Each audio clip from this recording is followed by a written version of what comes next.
নেতার নামে এলাকা কাঁপবে। নেতা যা বলবে তাই হবে। কেউ কথা বললেও জিহ্বা ছিঁড়ে ফেলবো। কালকের মধ্যে নেতার প্রোগ্রামের টাকা না দিলে এই দোকানটাই জ্বালিয়ে দেবো। ভাই, তোর নেতা তো আমার জমিটা আটকে দিয়েছে, আমি কিন্তু পুলিশে মামলা করব বলে দিলাম। ভাইয়ের বিরুদ্ধে কথা বললে কল্লা নামিয়ে দেব। চুপচাপ থাক। ও না হলে ভিটা বাড়িটাও হারাবি। সাবাস রেড হালকা, তুই আমার বাঘ। তুই থাকলে আমার কোনো টেনশন নাই, চালিয়ে যা। শোনো, তুমি যে নেতা নেতা করে পাগল হয়ে যাচ্ছ, দেখবে বিপদের সময় তাকেই আর পাশে পাবে না। চুপ কর। তোরা কি বুঝবি এসব? হ্যাঁ, ভাই আমাকে এমপি বানাবে, তখন দেখিস আমার পাওয়ার। সবাই আমাকে দেখে সালাম দিবে। এবারের নির্বাচনে আমার প্রতিদ্বন্দ্বী যে দাঁড়িয়েছে, আজ রাতে তার বাসায় আগুন লাগিয়ে দে, তারপর গা ঢাকা দিস। কিছু হলে আমি দেখব। আগুন জ্বালিয়ে দে হালার বাসায়। ভাইয়ের বিরুদ্ধে দাঁড়াস, এত বড় সাহস! আমার বাড়িতে আগুন দিলি কেন তুই? তুই নেতার বিরুদ্ধে নির্বাচনে দাঁড়াইছিস, তাই তোর বাড়ি পুড়িয়ে দিলাম। বেশি বাড়লে তোকেও পুড়িয়ে দেব।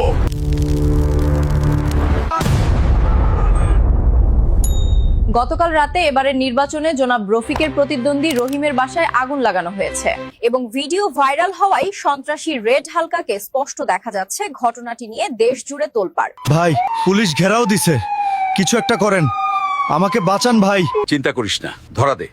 আমি উকিল পাঠাচ্ছি, 2 দিনের মধ্যে জামিন করিয়ে আনবো। হ্যান্ডস আপ হালকা, তোর খেলা শেষ।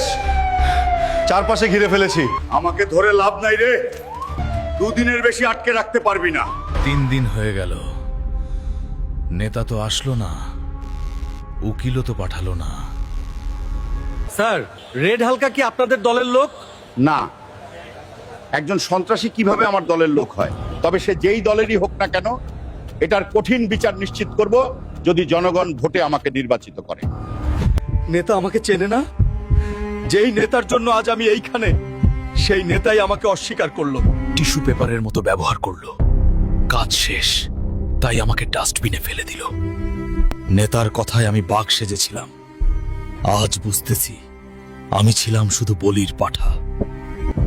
আমার জীবনটাই শেষ করে দিল নেতা। নেতার কথায় লাফাবেন না। আপনার মতো হাজারো কর্মী তার চারপাশে আছে। নেতার 1000টা কর্মীর মাঝে আপনার মতো মামুলি মাস্তান মারা গেলে তাদের কিচ্ছু যায় আসে না, কিন্তু আপনার মা হারাবে তার ছেলে, আপনার বউ হারাবে তার স্বামী, আর আপনার সন্তানেরা হয়ে যাবে এতিম। নেতার জন্য জীবন দেওয়ার আগে ভাবুন, আপনার জীবনের মূল্য নেতার কাছে আছে কিনা। সুস্থ রাজনীতি করুন, কারো পা চাটা গোলাম হবেন না। জেল থেকে শুধু একবার যদি ছাড়া পাই, এই নেতার প্রতিশোধ আমি নেবই। পেজ ফলো দিয়ে সাথে থাকুন।